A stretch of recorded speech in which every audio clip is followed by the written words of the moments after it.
This is a tale of silver and gold, of the land, the sky, and the sea.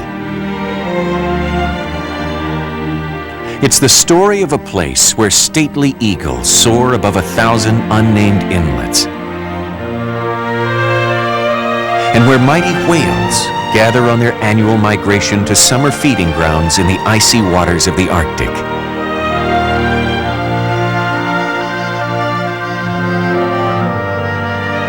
Here, towering forests stretch for hundreds of miles, like an endless emerald carpet laid out from the mountains to the edge of the sea. This is a place where sea otters feed and play, where wild bears roam along hidden crystal rivers. A place of silent beaches and roaring waterfalls. A region of 1,000 vistas where nature's magnificence is on display.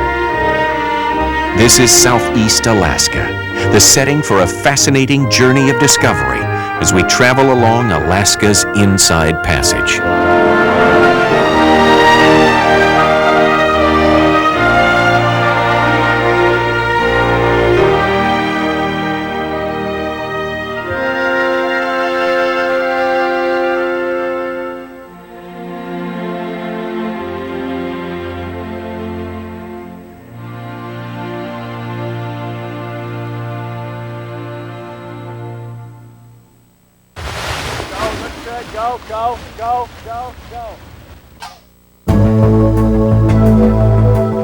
Alaska is a place of great diversity in its people and their lifestyles, and in the richness of the land on which they live.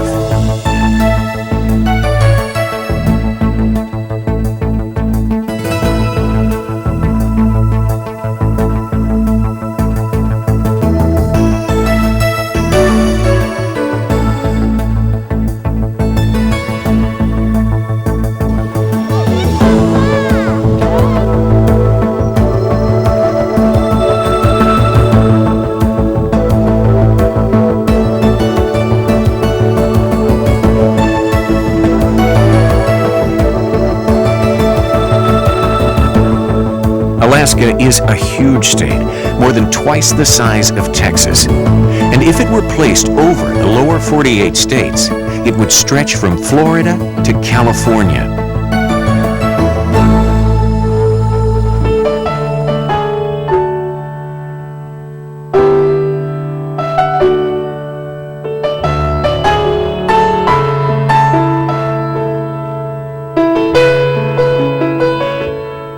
Unlike areas further north, where winter temperatures can drop to 70 below zero or colder, Southeast Alaska has much milder weather, and snow is not as common.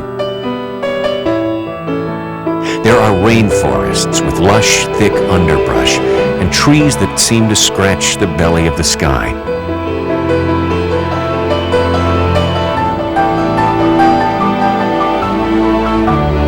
But it's the waterways of Southeast Alaska that have always given the people life and tied the region together. If these channels could talk, their stories would tell us of proud native peoples, of Russian explorers and the sloops of Her Majesty's Navy, of naturalists, adventurers, and the gold stampeders of the Klondike. These silvery highways have carried all the history makers of Southeast Alaska.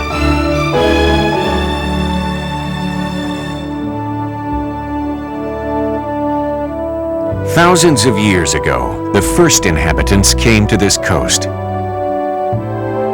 They became the Haida, great carvers, and the Tsimshian, known as the people of many riches. But it was the Tlingits who dominated the coast. They lived much like their neighbors, the Kwakiutls to the south. They forged remarkable civilizations. All were dependent on the sea. The people were rich, but the sea was richer. For countless generations, the cycle was unbroken. Every year, the salmon returned to the rivers. The harvests of whales, seal, and sea lions, even the shellfish found along the beaches, added to the richness of life. But suddenly, a change swept over their world. In the 1700s, the riches of the sea brought a different kind of people to these shores. People who would change their lives forever. Russian adventurers, with their recently enslaved Aleut hunters, came for the sea otter. Its luxurious pelt was so highly prized in the markets of the Orient that the fur became known as soft gold. Soon more ships set sail from England and the American colonies, looking for wealth and adventure. Unchecked harvesting eventually wiped out the sea otter trade, and dangerous problems at home led the Russian Tsar to believe his colony in America was no longer worth the trouble and expense it required. An agreement was struck. The United States purchased Russia's interests in Alaska in 1867 for $7.2 million. Many felt the purchase was a disaster.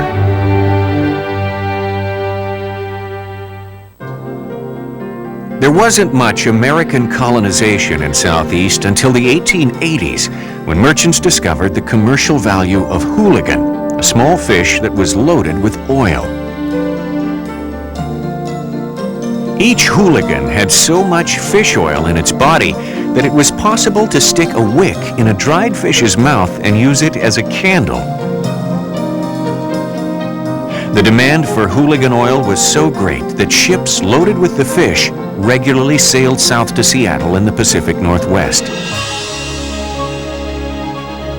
These ships steered a course that kept them between the mainland and the string of seaward islands that tempered the winds and currents of the mighty Pacific. They charted a route inspired by their cargo. It was called Grease Alley. Later, the 98ers, the gold rushers on their way to the Klondike, would rename it the Inside Passage.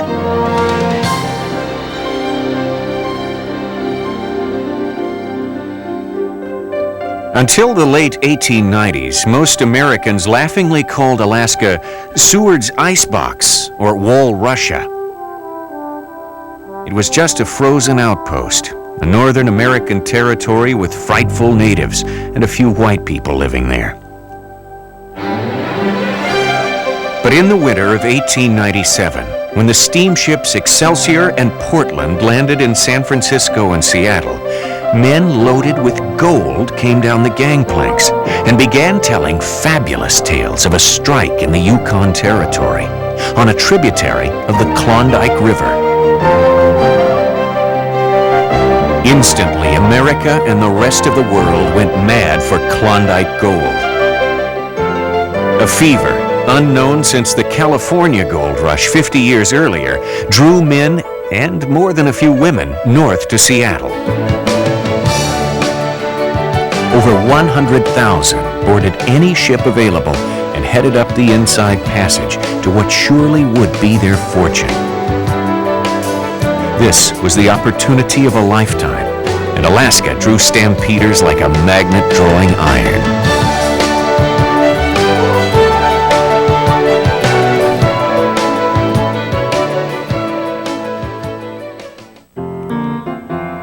Alaska's history is as diverse and wild as the land. Sailing north, those hopeful miners encountered Ketchikan, their first Alaskan town, and still called Alaska's Gateway City. Even today, Ketchikan retains much of its gold rush heritage.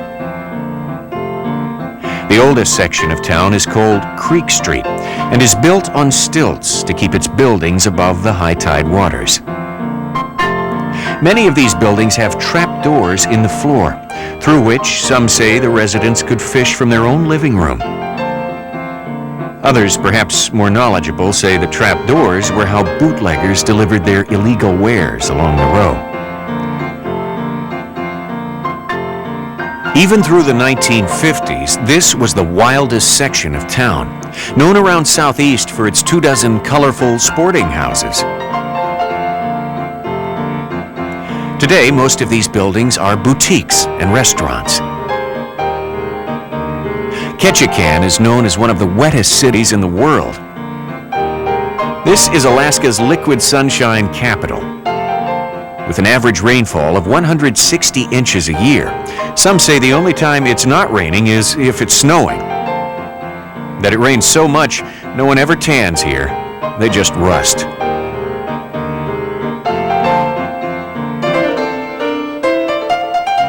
Ketchikan is Alaska's 5th largest city, with a population of just over 8,600 people.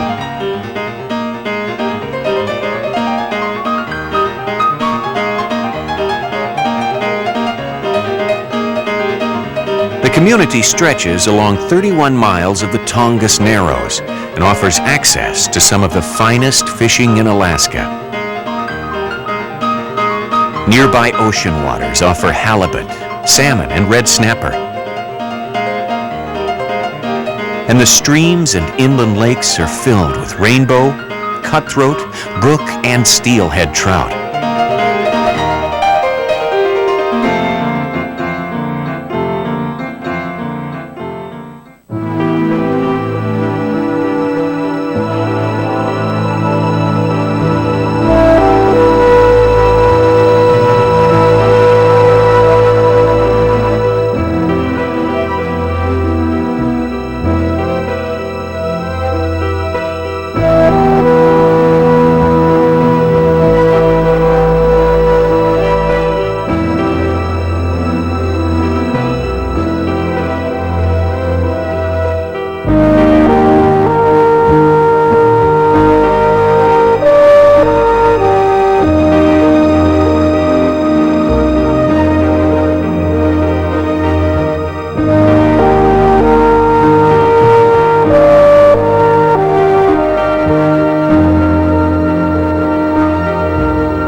"3 miles south of Ketchikan by road is Saxman, home to one of the most famous totem poles in the world. Along with traditional Tlingit and Haida totems representing local tribes and clans, there is a carving of an Abraham Lincoln-looking figure on the top of one pole. The story goes that in the 1800s, the Indians from the Saxman area were fleeing south because they were afraid of being taken as slaves by warring neighbors. Just out of the harbor, they encountered a United States naval vessel, and the captain informed them that Alaska was now property of the United States. Slavery was illegal. Who was the man who made such a wondrous thing possible, the Indians asked. Abraham Lincoln, the naval officer replied, and in Lincoln's honor, a totem pole was carved.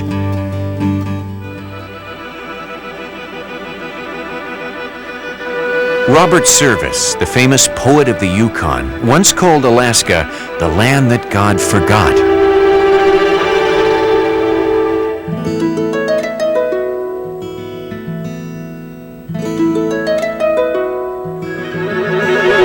Just outside of Ketchikan by water is one of Alaska's many natural marvels that tends to prove him right. Misty Fjords.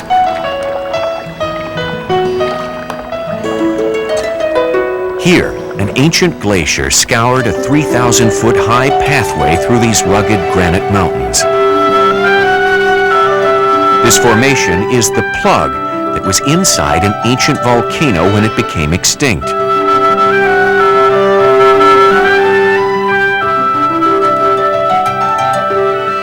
After the wind and rain eroded the volcano's cone away, what remained is seen here today.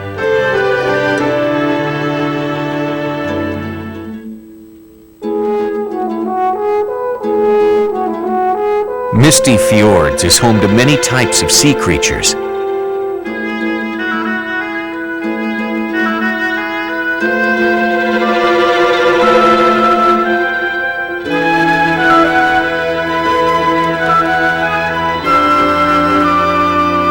The orca, also known as the killer whale, is easy to spot with its 6-foot-high dorsal fin.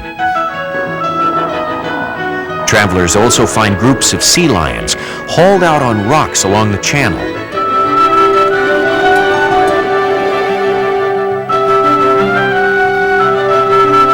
Both the orca and sea lion feed on salmon and crab, which abound in these inland waters.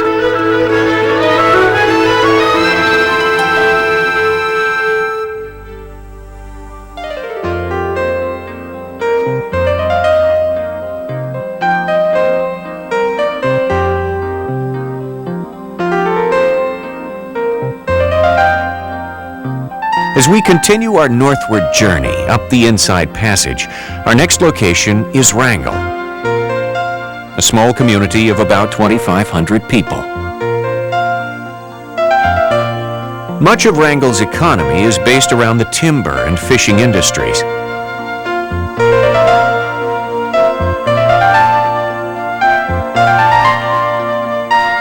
It's also famous for its petroglyphs, mysterious rock carvings such as this one.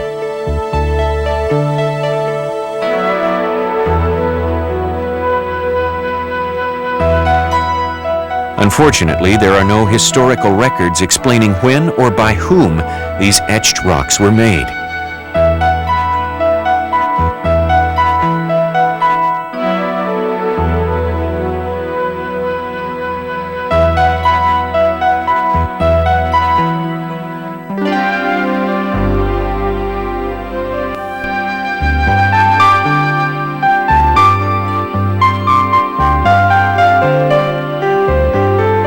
Though it's not on the itinerary of many cruise lines, Wrangel offers unusual rewards to the more independent adventurer.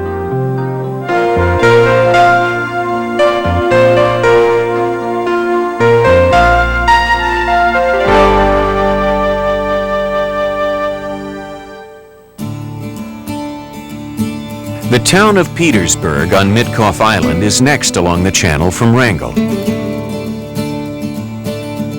This small community has an almost picture postcard charm and is quite different from other towns along the Inside Passage in that it has no historical ties to the gold rush, any native settlement, or Alaska's Russian colonization.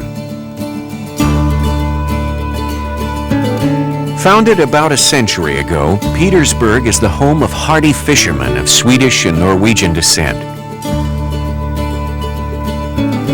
The town was built around a cannery in 1900. And today's residents ply the waters of the Inside Passage in the North Pacific, hauling in salmon, halibut, and crab for the dinner tables of the world. Petersburg shrimp are famous worldwide. The early grandeur of Petersburg has not diminished over the years. Its idyllic setting brought Hollywood movie makers here 40 years ago to film The Ice Palace. Based on a story by Edna Ferber, Petersburg was the backdrop for this classic drama. And many still remember the impact the production had on the town. Petersburg is a busy community with about 3,200 full-time residents. Each May, the town celebrates Norwegian Independence Day with a lively Little Norway Festival.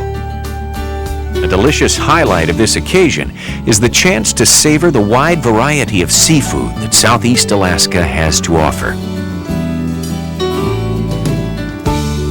Another unusual sidelight to Petersburg is its tide. It has peculiar characteristics brought about by Petersburg being equidistant from both the Inside Passage and the Pacific Ocean. When the tide goes out of the Wrangel Narrows, the water in the channel from one side of town pulls toward the Pacific Ocean, and the water at the other end of town pulls toward the Inside Passage. Petersburg is thus the only town in Alaska which has two tides running in opposite directions at the same time.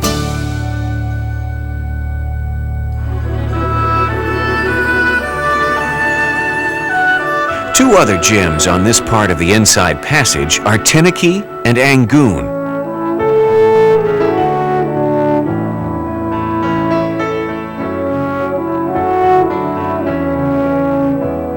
Rarely visited by outsiders, that is, travelers from the lower 48, Tenakee is famous among Alaskans for its hot springs, particularly during the winter months.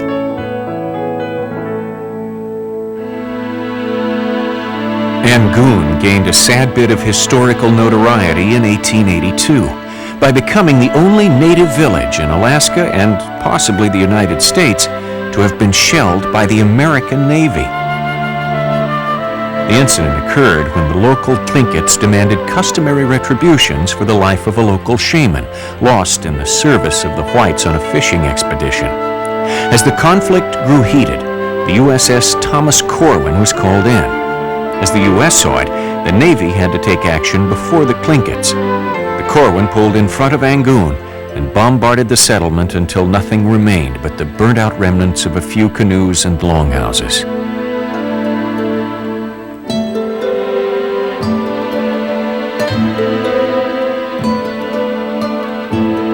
There are local artists in Angoon who produce stunning work. These lithographs are based on traditional motifs of the Tlingit and Haida.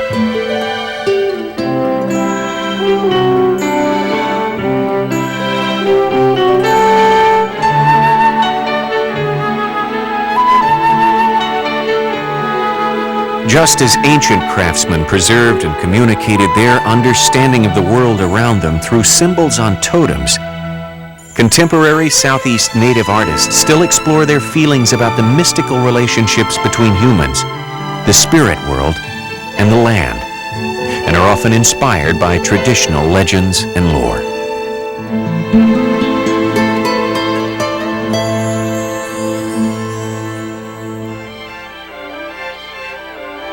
The three largest islands in Southeast Alaska are sometimes known as the ABC Islands, standing for Admiralty, Baranof, and Chichagof Island.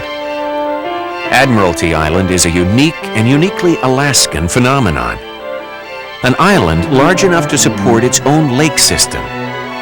Admiralty is famous for its brown bears. Perhaps the best known are those of Pack Creek.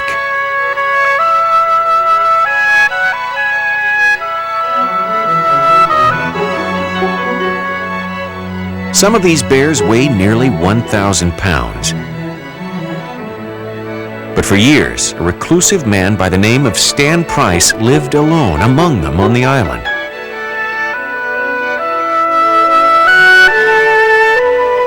Price died from natural causes in the early 1990s. Admiralty Island was recently named a national monument, and the area has been turned into a state bear sanctuary. Currently, the brown bear population is estimated at nearly 1 bear for each square mile of the island, the densest population of brown bears in the world.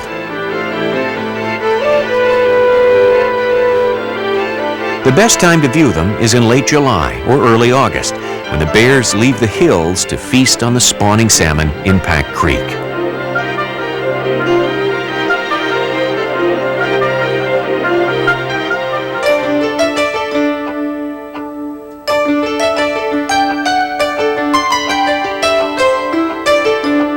Continuing on the marine highway towards Sitka, travelers pass through Peril Straits, a thin waterway dividing Chichagof Island to the north from Baranof Island in the south.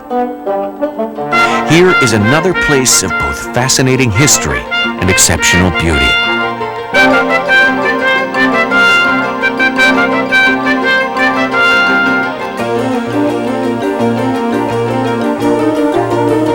Alaska often reveals the unexpected. A humpback whale suddenly appears in front of your ship, or as the ferry boat turns a bend, a stunning vista is revealed that takes your breath away.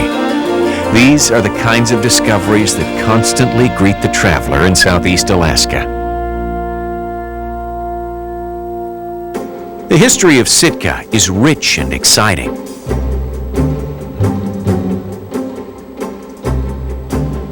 Baranof Island was named for Alexander Baranov, the first Russian governor of Alaska from 1790 to 1818.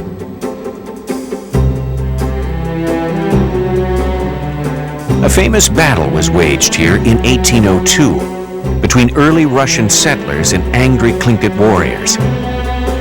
Nearly 300 Russian colonists were killed by the fierce Kalash, the name the Russians gave the Tlingits. The few who survived retreated to Kodiak, seeking the governor's protection. Baranov was furious. He vowed not to lose this foothold in the New World. Returning 2 years later with a warship, he was intent on destroying the native village near where Sitka now stands. The battle raged for days, but in the end, the Russian cannon made the difference. A new town was built called New Archangel. It became a regular stop for merchants and fur traders on their way between Alaska and the Orient. Its modern attractions at the peak of Russian colonization helped it to become known as the Paris of the West.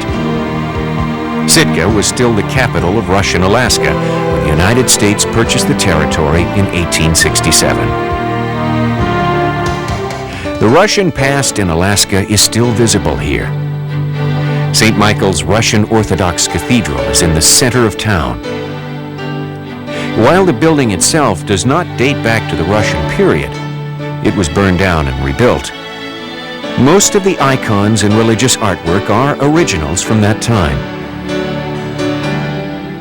Other buildings in Sitka which predate American involvement in Alaska are a blockhouse from the old fort and the Russian bishop's house.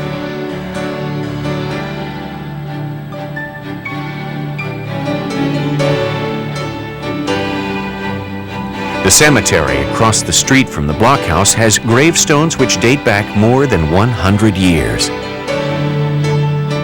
Another remarkable example of the region's deep culture and history is only a 10-minute walk away. Here, in a clearing, stand 18 cedar totem poles.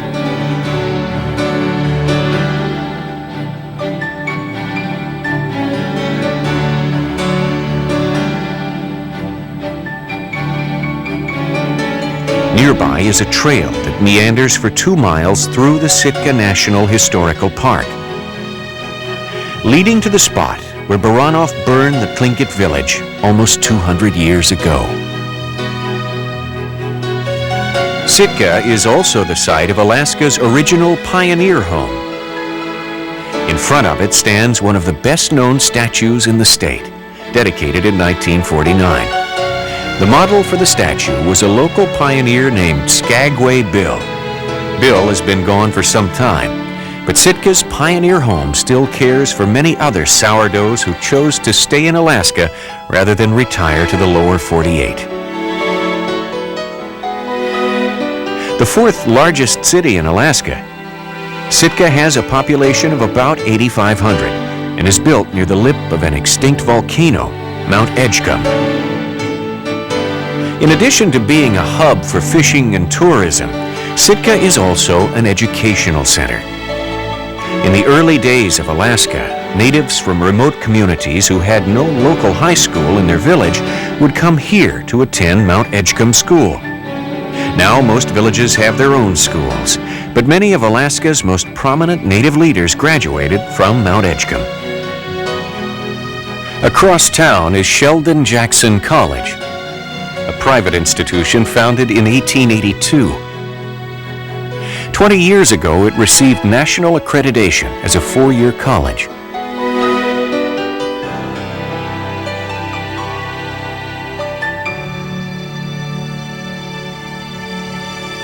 The acknowledged feature of the summer is the Sitka Music Festival.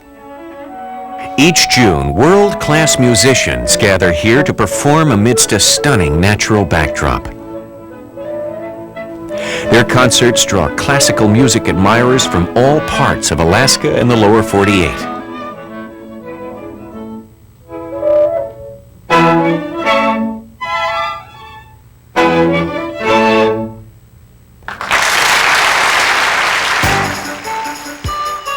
The next stop on the Inside Passage is Alaska's capital city, Juneau.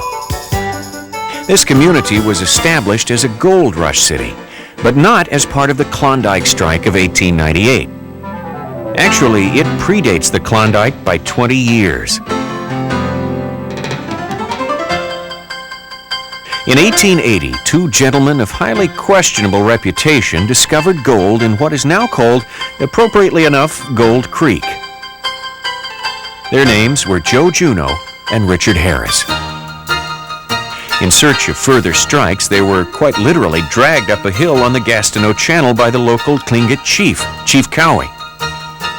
The gold which Chief Cowie promised was there all right, and settlers and a town were right behind.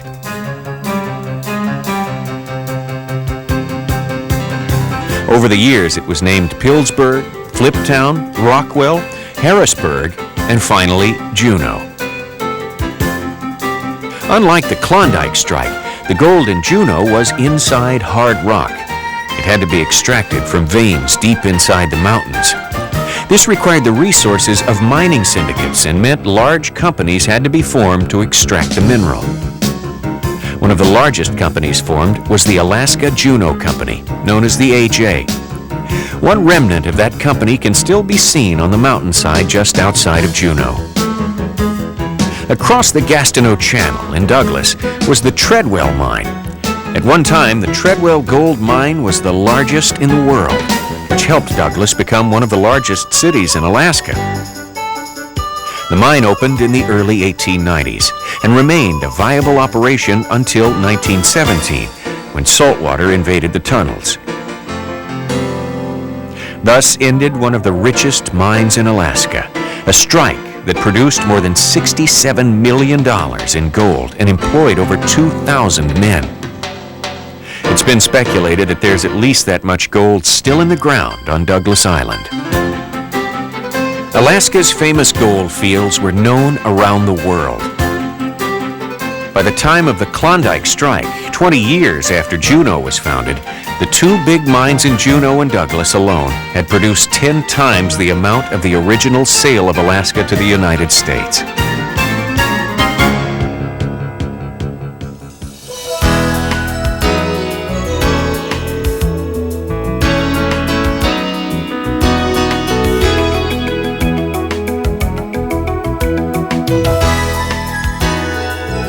Popular sites in Juneau include the historic buildings in the downtown area, many of them dating back to the city's founding at the turn of the century.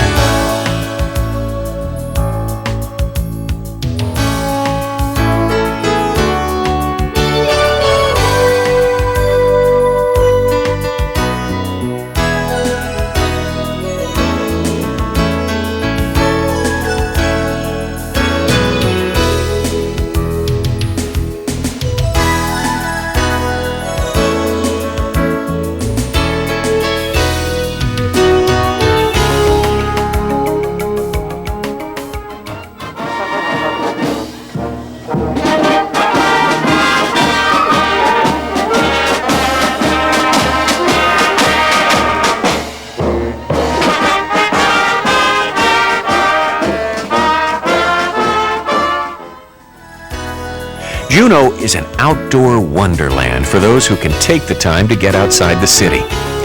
There are over 162 miles of hiking trails nearby, with abundant wildlife, historical mining remnants, and 20 minutes north, the dramatic Mendenhall Glacier, an ancient tongue of ice that extends all the way into Canada. All summer long, there's clamming, float plane fishing, beachcombing, and salmon bakes, a great variety of unusual delights for travelers and home folks alike.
There are several interesting side trips outside of Juneau for the adventurous traveler.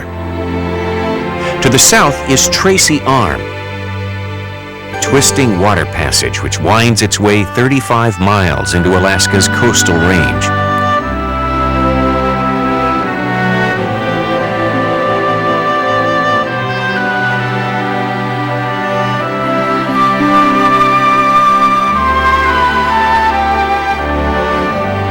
A favorite place for kayakers, Tracy Arm has cascading waterfalls and rainforested shorelines home to bald eagles, black bear, and deer.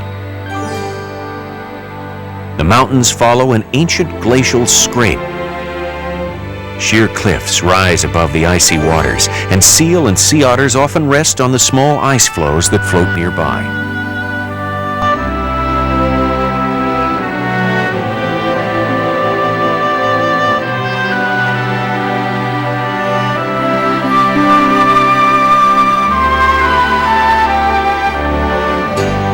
North of Juneau is Glacier Bay, one of the most spectacular locations in Alaska.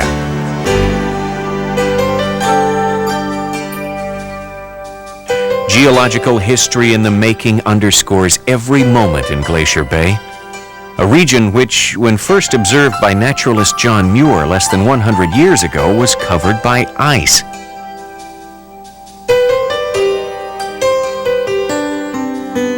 Now it's a water inlet, fringed by still-calving glacial walls.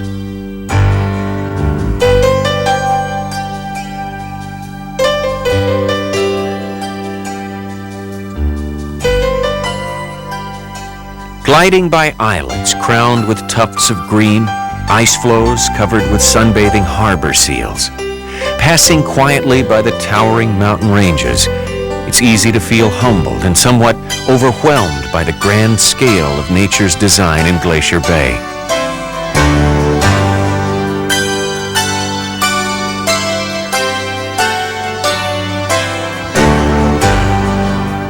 Here, whales gather to rest before they start their long trek around Alaska's western coast to feeding grounds in icy waters farther north. And in the fall, they return on their way down the coast of North America to their calving grounds off Baja California. The air is filled with eagles. Puffins, kittiwakes, and murrelets roost on nearby rocky outcroppings. There are bears, wolves, and mountain goats foraging throughout the mountain foothills. Breathtaking cliffs of crystal blue and pearl gray ice tower ahead. From more than 200 feet above the waterline, enormous chunks of ice crack, tear, and fall, crashing into the sea with a sound of power so arresting, there is an Indian word for it that means white thunder.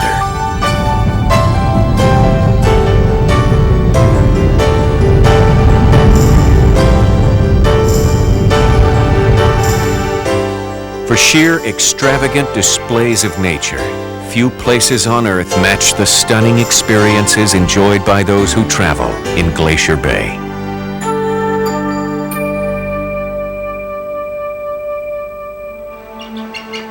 Naturalists and wildlife photographers from all over the world come to Haines to witness one of the most impressive sights in nature's kingdom.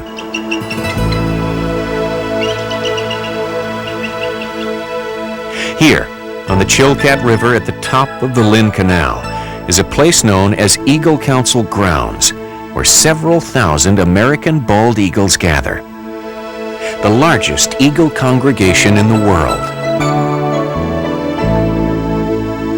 Even while Alaska is locked in the grip of winter, the warm waters of the Chilkat River keep it free of ice, allowing the bald eagles to feed year-round.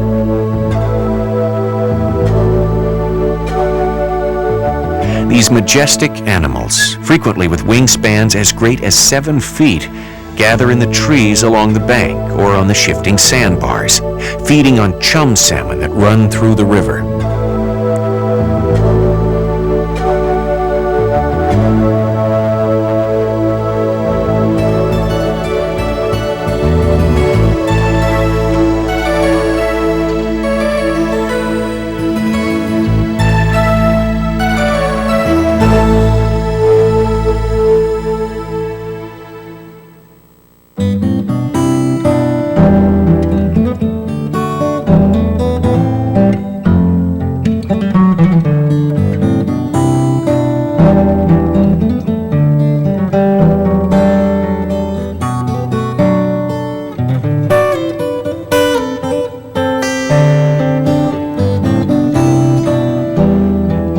visiting Haines, a favorite stopping place is Fort William H. Seward, established in 1903 to help police the northern gold camps. Fort Seward was named in honor of Abraham Lincoln's Secretary of State, the man who successfully negotiated the purchase of Alaska from the Russian Tsar. The fort has several restaurants and small shops that sell local art. This is also the performance home of the renowned Chilkat dancers, who perform authentic Tlingit dances.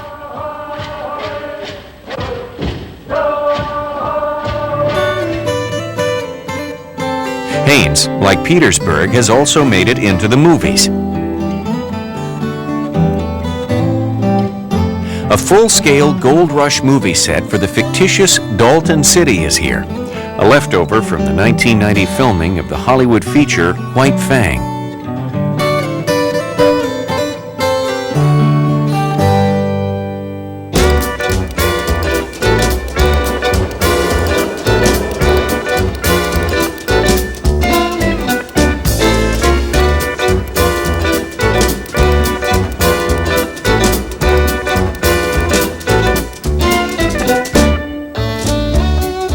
"16 miles across the top of the Lynn Canal from Haines is an Alaskan community cut off from the Alaskan road system by Canadian territory. This is Skagway, one of the two legendary gateways to the Klondike Strike.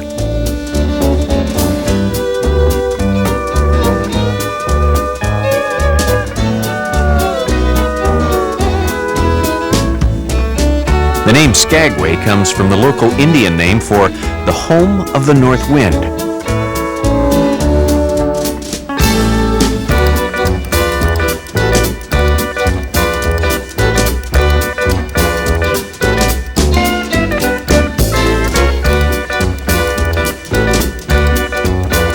The Red Onion Saloon goes back to those wild and woolly days of 1898, when gold seekers bellied up to the bar 4 and 5 deep. Across town, at the Skagway Inn, the women who occupied the rooms still have their names above the door. Near the turn of the century, Skagway was the largest and busiest town in Alaska. For a wild, brief moment, really only about a year and a half, thousands of frantic men and women rushed here on their way to the famed Chilkoot and White Pass trails, gateways to the Yukon gold fields.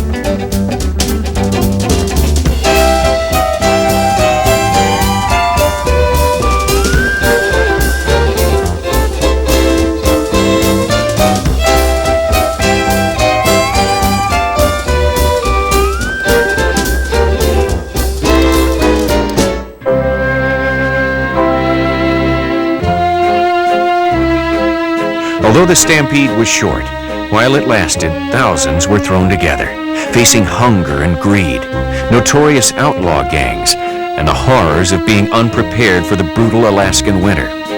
Skagway was unlike anything most of them had ever seen before. Some of the local ladies had nicknames, like Dirty Gertie, Nellie the Pig, and the Chinless Wonder. Newcomers, fresh off the boats, knew they weren't in Kansas anymore. Shots rang out in broad daylight, and at night the shouts of men fighting mingled with the cracked voices of singers in the variety halls. It was a terrible place.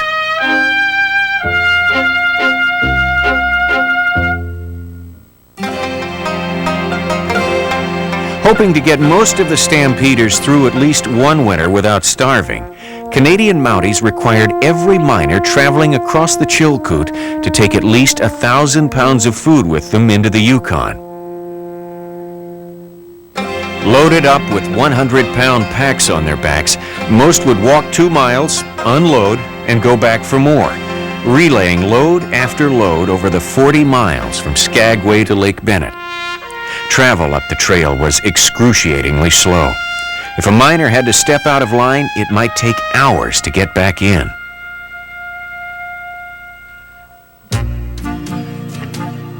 Skagway's most notorious citizen, Soapy Smith, is remembered each night with a play. Soapy was the best-known con man of the Klondike. He earned his name with a scam that involved slipping a $100 bill inside a wrapped bar of soap and then dropping it into a collection of other bars of soap. Then he would sell them for $5 apiece, with each rube hoping he or she would buy the bar with the $100. Needless to say, no one ever won that bar of soap with the $100 in it. But Soapy's luck eventually ran out. On July 8th, 1898, Frank Reed and Soapy had a shootout on the old Skagway dock. Both men went down and died.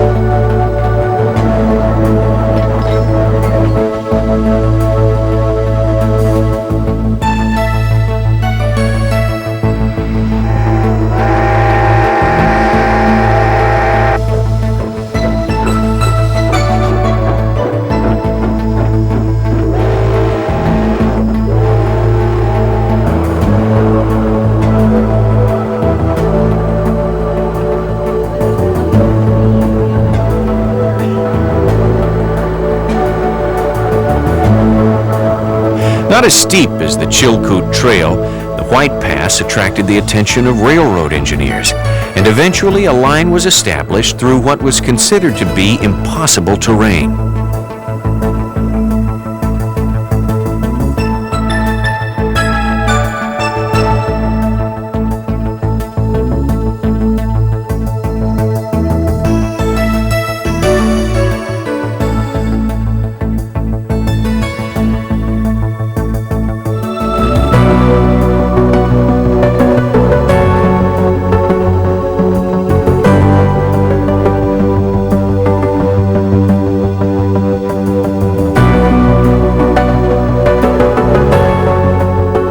Before the railroad was built, everything bound for Dawson and Whitehorse had to come over either the Chilkoot or White Pass, whether it was as large as a piano or small as an egg. Today, the White Pass and Yukon Railroad is one of the only narrow-gauge rail systems still working anywhere in the world.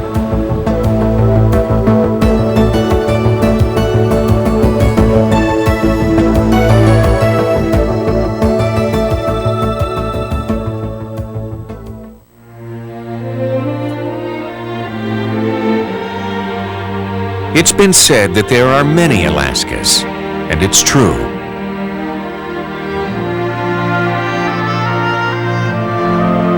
This land is so vast and its people so diverse that visiting one region is just not enough to say you've really seen Alaska. But here, tucked away along the coastal shores of the Inside Passage, are truly some of the most beautiful and majestic vistas that great land has to offer.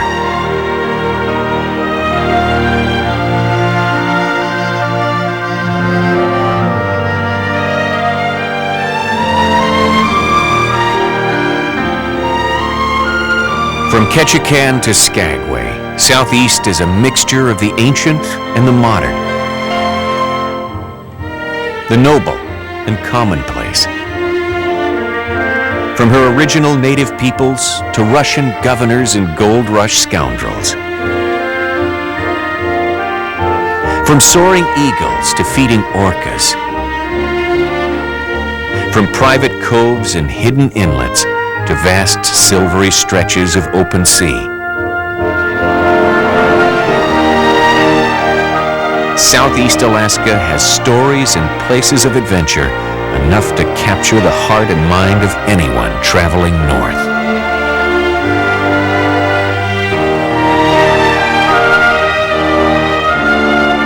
This is Alaska, the great land. And once you've seen Alaska, you never go all the way home.